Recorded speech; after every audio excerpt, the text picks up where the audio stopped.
Donc, vous devez bombarder les cœurs orange pour sécuriser le live. C'est très important.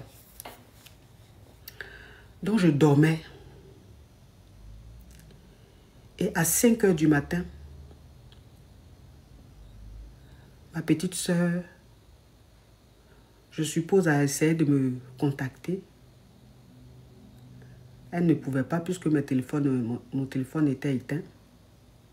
Donc, elle a contacté Dangui.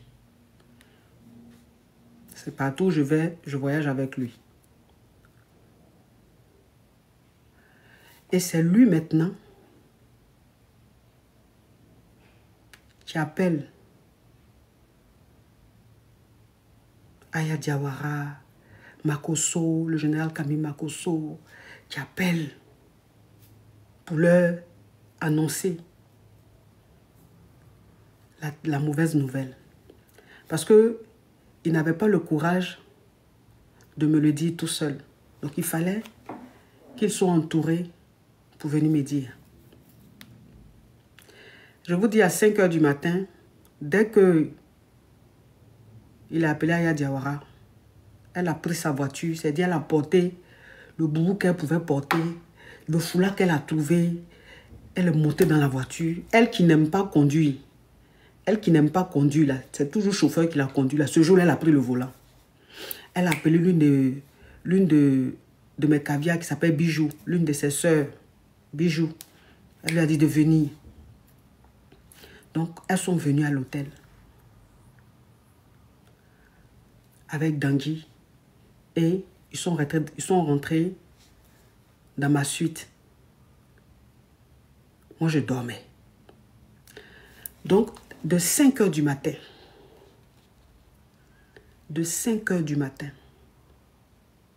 jusqu'à 10 heures, ils étaient dans la suite. Ils ne voulaient pas me déranger. Ça veut dire, il y a un groupe qui disait, on n'a qu'à la réveiller. Il y a un groupe qui disait, non, non, non, on n'a qu'à la laisser dormir un peu.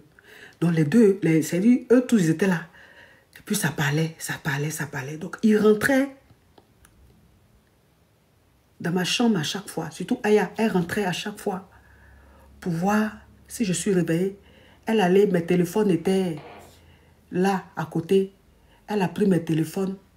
Elle a éloigné mes téléphones de moi. Parce que l'inquiétude de ma petite sœur, parce que comme la nouvelle s'est propagée rapidement au village, enfin dans la communauté Gouro, ma petite sœur avait peur. Parce qu'elle me connaît. Elle sait que quand je me réveille, souvent je suis dans le lit, je ne dors pas.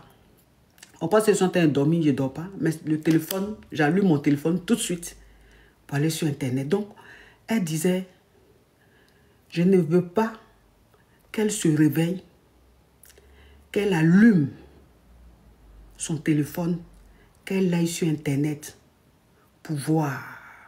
Je n'ai pas envie qu'elle apprenne la nouvelle sur Internet.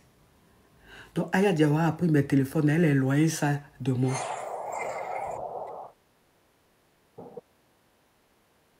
Et c'est à 10 heures.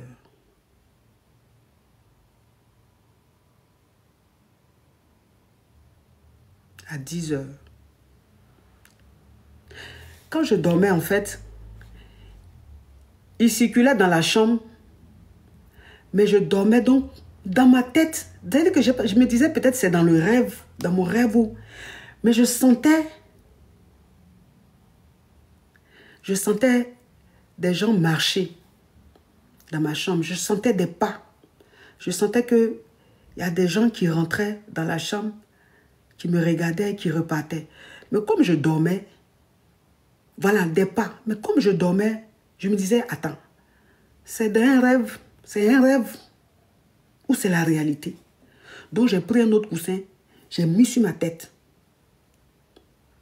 Déjà, c'est Aya Diawara, c'est Bijou, c'est Dangui qui faisait un tour dans la chambre pour voir si je suis réveillée, pour voir comment je suis. Donc. Et réellement, il y avait des pas dans la suite.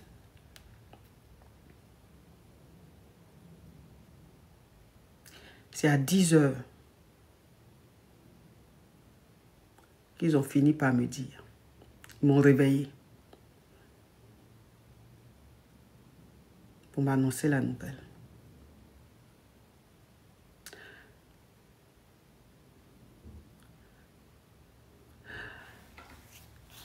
La dernière personne qui a vu ma maman, c'est mon oncle. Ma petite soeur était là-bas. Et après, elle est partie. Donc, quand ma petite soeur est partie, ma petite soeur était là-bas tout le temps. Hein, mais après, elle rentrait, revenait, retournait à la maison, elle revenait. Donc, elle était là. Quand elle est partie, ma maman a appelé son petit frère, qui est mon oncle. Elle lui a dit, envoie-moi des affaires. Pas à la maison, envoie-moi des affaires, serviettes, les trucs. Parce que quand je suis arrivée, je ne savais pas que j'allais dormir. Donc, envoie-moi des affaires. Et je crois qu'elle lui a dit, elle voulait manger quelque chose. Donc, il fallait qu'il vienne avec. Donc, c'est mon oncle qui est allé la voir pour lui remettre tout ce qu'elle avait commandé. Parce qu'elle ne savait pas qu'elle allait dormir.